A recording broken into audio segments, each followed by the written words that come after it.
Okay guys, now that we have had the DVD drive installed, it's time to test your power supply and install your power supply. You know everything is working. To get started, you'll need to make sure you have your screws to mount your power supply, and just everything on the power supply is there, your power cable's plugged in and everything else. Screwdriver obviously, and we'll see if necessary the zip ties later to help wire management. Okay, to get started, it'd be best to, what we're going to do first is we're actually going to plug it in without having this inside the computer and test to make sure everything's working, because as I've had, no I haven't, but I've heard of somebody haven't, they've installed everything, spent like hours getting everything all put together nice and neat, found out your motherboard's dead. That's not what you want to do. I probably should have showed this step, and my fault, I should have showed this beforehand, before even installing the CPU, but we can do this now, and it's a good step, just I guess installing any power supply. Also test, make sure the power supply works, so that's a good thing to do. This right here is a 20 plus 4 pin power connector. That's your main motherboard power connector. It's 20 plus 4 because this piece right here can pop off. That's 20, and this is your other 4 pin. And like 99% of, if not 100% of all new motherboards use 24 pins. It just gives the extra power that newer components need. That, as you can tell, it's really hard to screw up anything connected, because next to two connectors, I get to those later, that everything only plugs in one way. Don't force it, and just look where the little connect clips are, and make sure you press on the back of the motherboard so it doesn't like warp it. Sometimes you'll hear a little click, other times you won't. This case I did not, and you kind of have to force it to click. And that's in. You want that cable connected. Like if you have the CPU installed as well, you're going to want the CPU power installed. I'll get to other names later. What can be confusing is that you have a 8-pin CPU power here, that's this one as well. I don't think it says on it, but it says over here, if I can find it. This says PCI-E. That stands for your PCI Express power. That's for a graphics card, or even some like high-end RAID cards and other things. Expansion cards that go down here will use this power cable. In the case for our CPU, you want this one that does not say that. It breaks off into two 4 pins. Usually a PCI Express will usually break off from an 8-pin to a 6-2. The 2's are not really even used. Or you have just a 6-pin, which most lower end graphics cards use a 6-pin, or might not even use this power at all. But so we're going to plug in, since we want to give power to our CPU, this motherboard only has a 4-pin power, so you can split this in half and plug in that 4-pin power. It doesn't really matter what one you use, whatever one you deem you like best to have plugged in. And you have it like that. Just kind of get this off to the side, have that plugged in. That's really all you have to have plugged in to test your power supply. We have the power cable over here. As you can see, I have a power strip over off to the side. I'm going to plug this in. Some motherboards are automatically turned on, or some won't. Good rules of thumb. To test if your power supply, sometimes like this power supply has a switch on the back right here. So it's turned on already, and you can see, I don't know if you can see on video, but there's a tiny green LED light, most of the time bottom right corner of the motherboard, and not necessarily always green, sometimes red, blue. There's usually always a little LED light. The bottom right is usually the corner it's in. That will show if there's power going to your motherboard, if it's not idle. Now what you do, you can also test now your pins to make sure you got your pins correct on the bottom. Now I'll press the power button in front. If your power doesn't turn on, then you probably have your pins incorrect and you want to check over those. Because if this green light goes up, more than likely your power supply is good. Turn it on, and the computer is on. You will now see my speakers plugged in. You got this annoying beep here, and because that tells me there's no RAM, all these other components aren't plugged into the computer, just hold down your power button and it'll sometimes it is more dramatic instead of a little fade off, and it will turn off. That's that right there is your motherboard's working. It's just saying there's no RAM or whatever in your motherboard, so it seems like everything's working. Now what we're gonna do is gonna unplug all this and do step by step, one by one, route the cables. I'm gonna tell you what everything is, and then we're gonna get this screwed on into the case. Okay guys, now that we have unplugged the power supply, we're going to go get the screws here and plug them in. Screw in the power supply. You're going to make sure to get the right side. You want the fan, in this case, facing down. Some cases, the power supply mounts on the bottom. You'll see like a dust filter down here that will go in to sit down the bottom. You'll know, just make sure when you look at the case, it will tell you if it's bottom mounted power supply or not. And right here, I don't know if you can tell in the video, you should be able to see there's a little slot here that holds the power supply right there. And there's not really much room in this case to route wires through, so there's not going to be really much way to do cable management in this case, which helps a lot in gaming computers. One, to make it look nicer, but two, also really the more important thing is it gets better airflow. Okay, slide that in there. And it kind of holds it for you, so when you're screwing it in, it's easier. That's helpful. Just kind of get this pushed back. It's caught on stuff in here. Okay, well, I was having some difficulties, so I paused the video. This case is, you pay for what you get in a case. I recommend if you want to easier time installing your computer, I definitely recommend spending at least $40 unless your case is on sale. At least a $40 case versus a $17 one, because they have a lot of nicer features that help make this stuff install way easier. Because, however, the power supply wants to fit in here, it is not wanting to go back all the way, and thus it's giving me issues trying to even get it to screw in. I don't understand what's causing it to not go all the way back. I don't see it catching on anything. Hey guys, sorry it took so long to get that in. This is a prime example why you do not buy cheap when it comes to computers. I learned this the hard way so many times. Multiple times, and I'm tired of it. This is one prime example. I actually had to get out some pliers and bend the bottom flap of metal down here to get this thing in. It was like less than a millimeter of metal just blocking it from getting it pushed all the way back, so I can actually get a screw to it. The 4 screws back here, the black screws that came with it. I still have 2 more to screw in, but it was an absolute pain to get this in. And it should not be that hard. Specifically why it's worth another $15 in your case to get a better case. Usually, even in more cases, they come with fans. These fans, I don't remember exactly, cost like $8 for the 2 of them. Versus, so what? It's $17 for this case plus $8 for the fan, makes what, $25? Okay, you can spend $35 or $40 and get something that has your fans included, pre-installed usually, and easier, usually things that just, not screwless installation on stuff, and way easier to install a better case and all that stuff. So even a side window, it's, yeah. But my parents just wanted to save as much money as possible, since, yeah, they didn't want to spend a lot of money, so they wanted this case. Okay. And we got that out of the way. Let's actually get to the part that's actually useful. Okay, if we go right here, you'll see the 24-pin power. Like I said, we kind of want to wrap this, so I'm gonna go do this one first.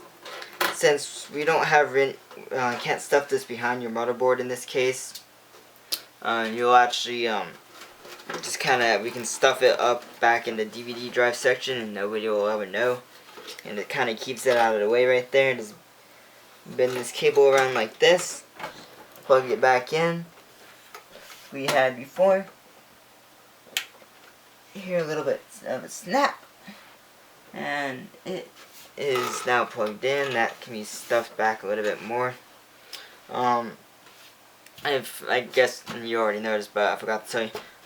It's sometimes easier to put your case down like this, like I have, so you can see into it versus having to look up to the side. So sometimes that's easier. It's so personal preference. It was way easier in my case, so the power supply, I could use gravity to my advantage to get the power supply in. Here, right here, it's probably out of focus, but you see this cable right here. Usually, like it does right here, comes with more than one attached. These are SATA cables. SATA power cables. That's what they're called, SATA power. These connect to your new DVD drives, new hard drives. And that's what powers those. And sometimes various other things, usually just DVD drives and hard drives. Like I said, here is your PCI Express power.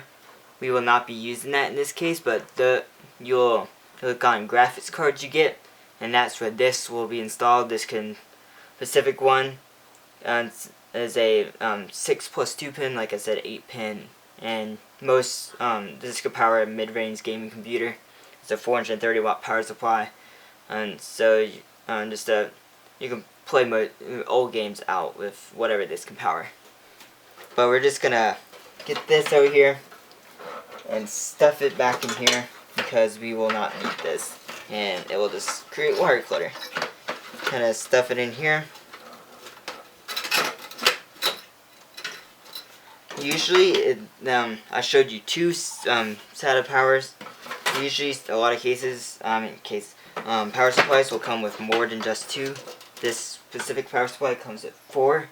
There's another 2 right here. Since we're going to be using 3 hard drives, so we're going to need 3 of these 4 total. So, but I'm not going to, in this tutorial, I will not install that third hard drive. I'm just going to install one, so soon we're just installing just this DVD drive to power off the SATA power, as well as one hard drive. So for right now, we're going to plug in this hard drive right here with the SATA power, and then kind of stuff the other one. Soon this one's going to be like this. The hard drive's going to sit in here, or in that vicinity. So we're just going to kind of stuff this around here. But it comes to mind that also, since we're having 2 hard drives, it's more efficient just to, with this one, kind of wrap it around. And just bring it all the way down here. And that's where our hard drive is going to be, and you can just kind of sit it back here. And just lay it there until we get to the hard drives to be installed. Back here you'll see these are called Molex 4-pin power connectors right here, and this is your floppy power connector. Not that really anybody uses a floppy, but some other devices also use this type of power connector for extra power. You got 3 of these. These are usually for external devices, and like extra fans, like lights that you may have in your computer. Sometimes you can get adapters to go from 2 of these to 1 PCI Express 6 pin power, and other different connections. These are just your multi-purpose 12 volt power.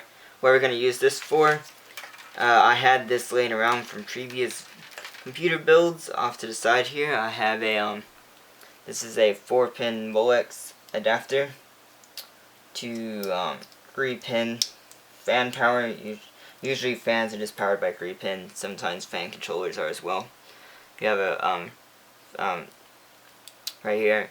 You plug in your fan into this because I read on the motherboard when I ordered it that it only had 1 3-pin power, and I need 2 for the fans. Some fans come with a 4-pin, so you can directly connect it into these.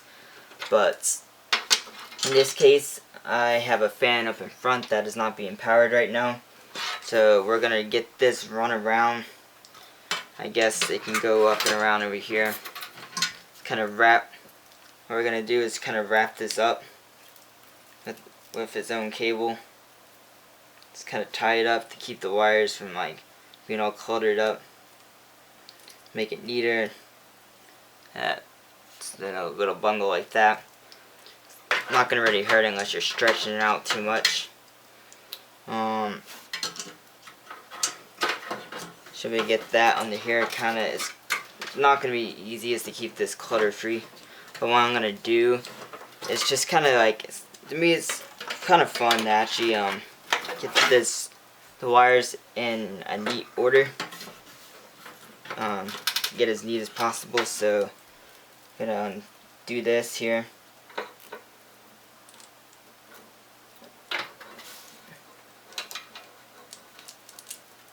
Find the longest 4-pin power you can get. Should be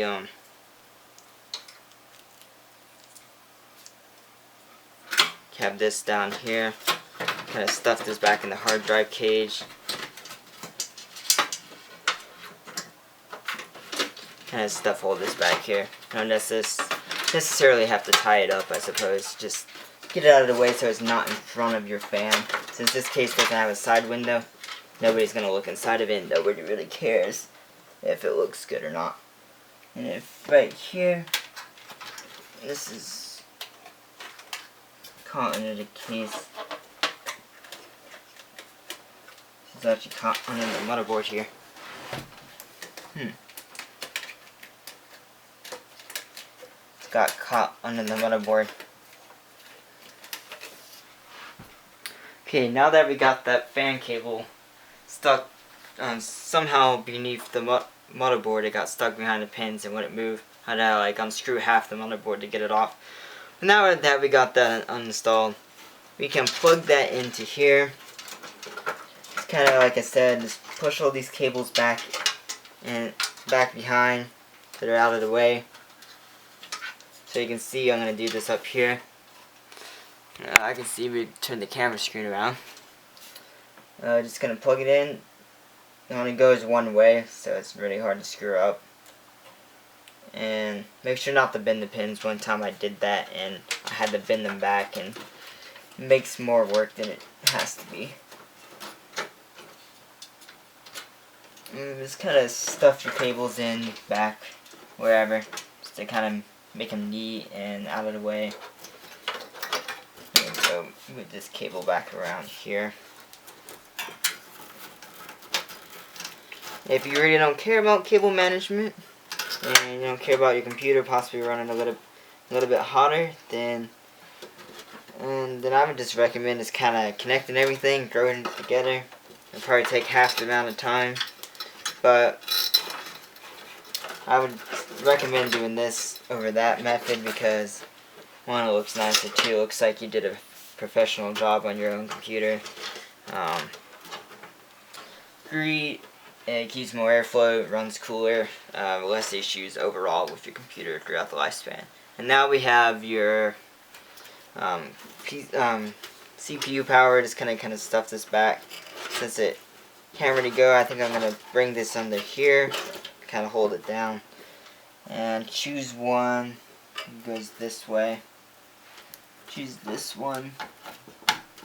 That's plugged in just like that. The only cable that's really in the way is this one right now. That might be able to be changed later, depending on how I suit the wires. And then we also, because we have yet to plug in the DVD drive, this cable needs to be pulled back out. This is the extra power SATA cable. We're going to only use one of these, unless you have more than one DVD drive. We can just look the right direction of what way it plugs in. Seems to be this way. And I think like this is probably going to be best.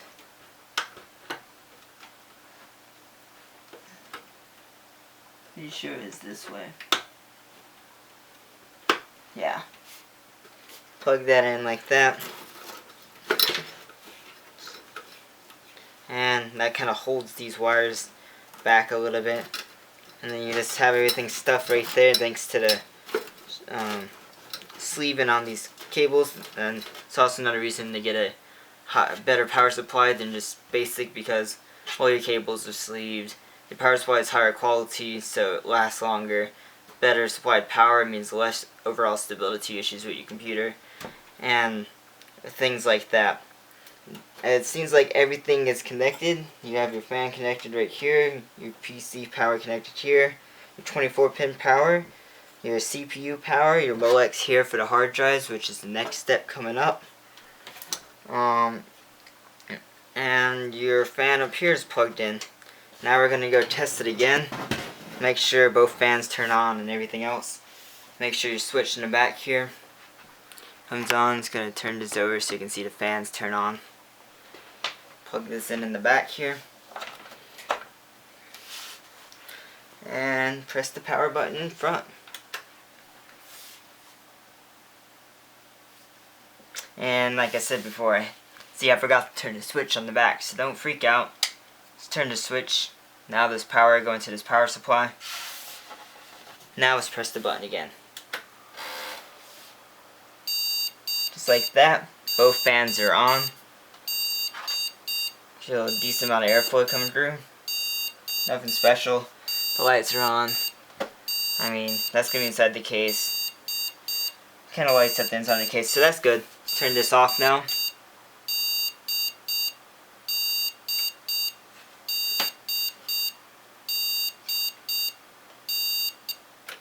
That's off. And that's all it takes to install a power supply in your computer. If you have any questions, please comment below.